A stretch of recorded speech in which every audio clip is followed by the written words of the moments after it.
All of them great. I really can't, you know, everybody's worth, to put it like this, everybody worth more than what I paid for.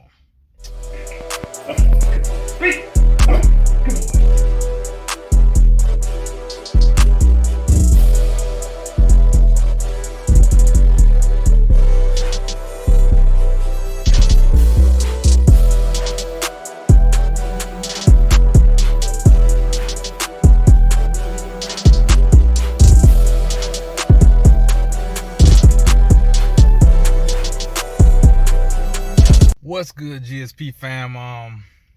This is gonna be the questionnaire number 2. Questionnaire number 2. Question and answer. Yes, so Q&A number 2. Hey, if anybody seen my first one, I only had like 5 questions. I only answered 3 because I was rambling. So I'm gonna try not to ramble today, man. Y'all just work with me. I got 10 questions. I'm gonna knock them out. All right, GSP fam. First question: why did you go with Ferrari to be the stud for Ibra? All right, that's pretty easy. I really like the stud. I really like, from first time Proctor brought him on, just watching video, not just the pictures that, you know, as opposed to the actual video. I like them head tights is what I'm looking for, size, you know. I like that. I think it'll be a good mix. Now, let's talk genetics. It's a 4-2 line breeding on Dr. Timotore. It's a 5-3 line breeding on Rex Timotore. If you don't know those 2 dogs, look them up. 2 great looking dogs. I like that he's dark. Ibra's lighter, but she has that big muscle gorilla. So I think they'll mix well because he's darker, he's taller. You know, he brings that to the table. And like-minded bloodlines. A whole lot of heavy on the legs. Von Hout Edelsting, Shreko's in there, Diablo's in there. Just know it's a lot of heat. Oh, and Rick Darrell. And Rick Darrell is also a granddaddy of my boy Draco. So yeah, bloodline definitely relate, and it fits the scheme. Question number 2: who is your most expensive dog? You just mean price wise? Yeah, just price wise is Duchess. Duchess cost me the most. You know what I'm saying? But Duchess is also my highest quality when it comes to everything around the table. All of them great. I really can't, you know, everybody's worth, to put it like this, everybody worth more than what I paid for.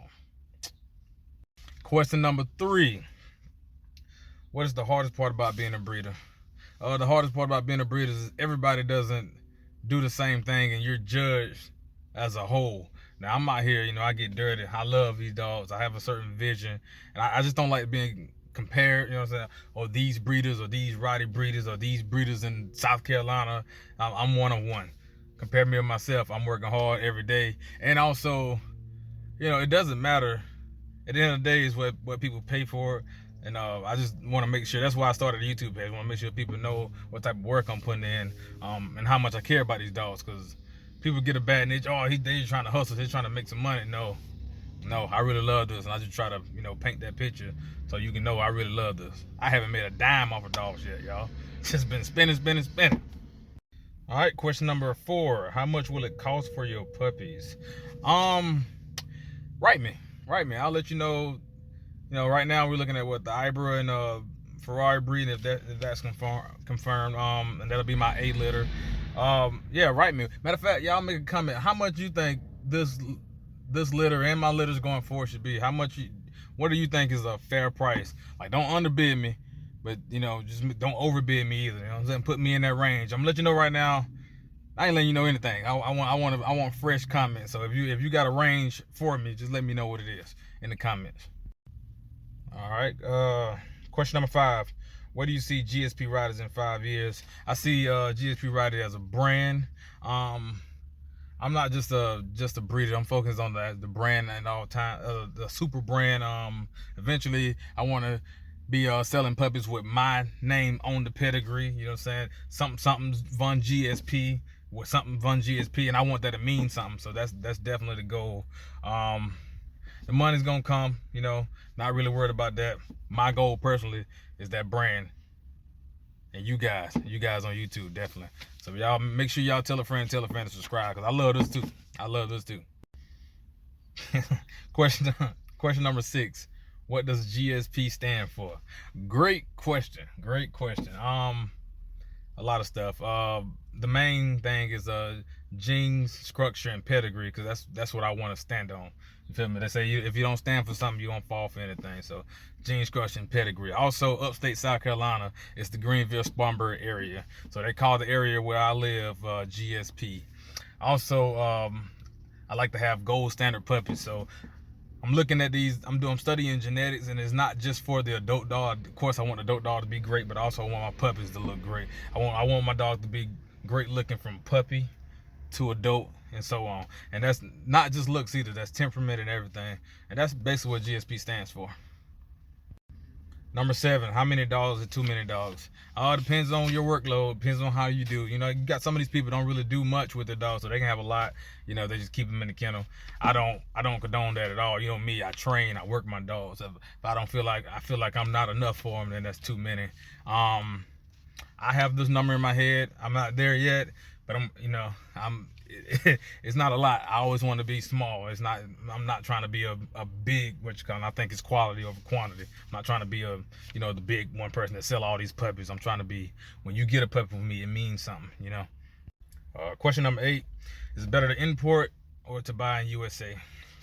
I would say to buy in USA. Of course I did import. That just just trying to get a certain look, certain quality of bloodline, which I could have got that elsewhere. And as you know, Dutchess is not an import. Draco is not an import. I mean, their parents are imports, but they're not imports themselves. So, and Ibra is an import. She was actually born in Serbia. But all together though, I was just trying to get good genes. So much as not so much as that little import name, because I'm trying to make my own name for GSP. It's all about the quality. It's what you see. It's what when you come here, when you see my dogs, and when you see me working them, that's the quality. That's what you should be buying anyway. You don't buy we're not just buying foreign cars because they're foreign cars. You're supposed to buy them because you think that's good quality. And I think the Americans are good quality now, and there's no such thing as German Rottweilers, American Rottweilers, and all that stuff.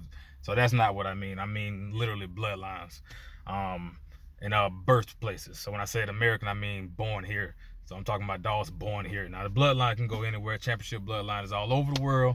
Of course, it's 2022, about to be 2023. You can ship them dogs and get them dogs from anywhere. But yeah, that's it. Oh wait, to add into that, man, the USA, it's better to buy in USA because if you buy from over there, you have to pray that you're working with a good person. Because if you're not working with a good person, there's a lot of risk involved, and it's probably hard to pinpoint where they are and how the law works over there. But if you're in the USA, you can sue and all this good stuff like that. Number 9, what's my favorite part about breeding? My favorite part about breeding is just making people happy and creating something new. I'm trying to create quality. I have this look I'm going for, just seeing it. I test all my dogs just to see how the DNA codes work together, what this chromosome means, how he's heavy on this. And that's another video too, like what Dutch is heavy on, what Draco is heavy on, what chromosomes and how they work out, and then actually see it into fruition. Looking at say Ibra and this Ferrari litter, seeing what he looks like, seeing where she looks like, and it's just studying the bloodlines and then actually see it.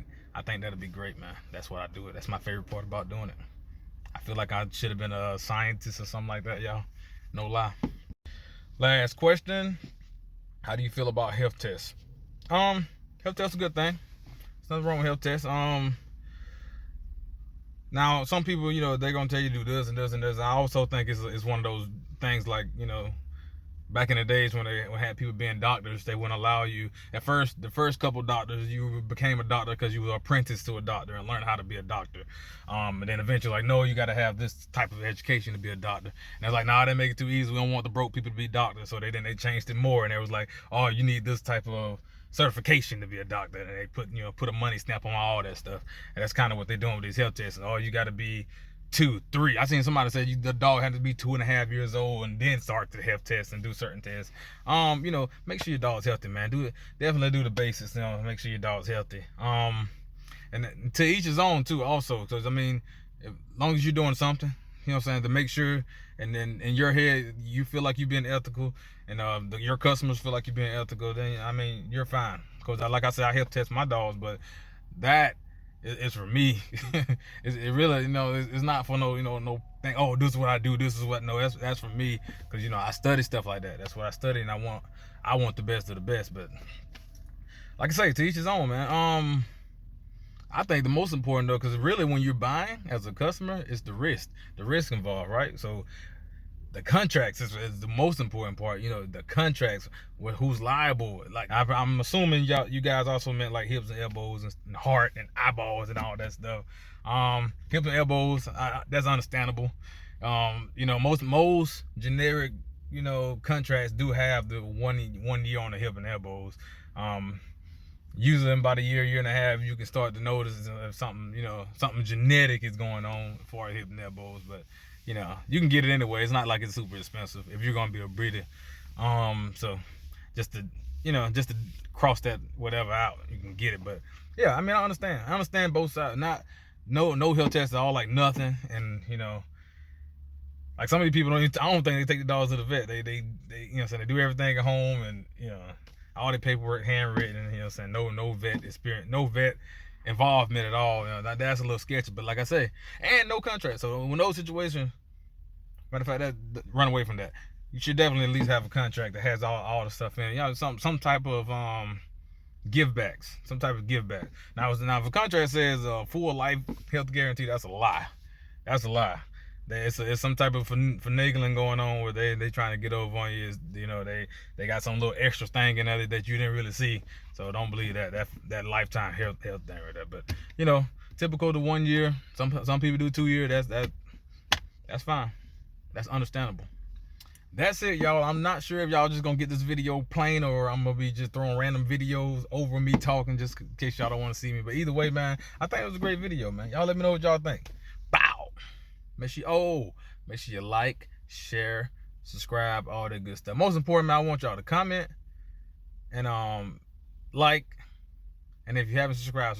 So being specific here, comment, like, and if you haven't subscribed, subscribe.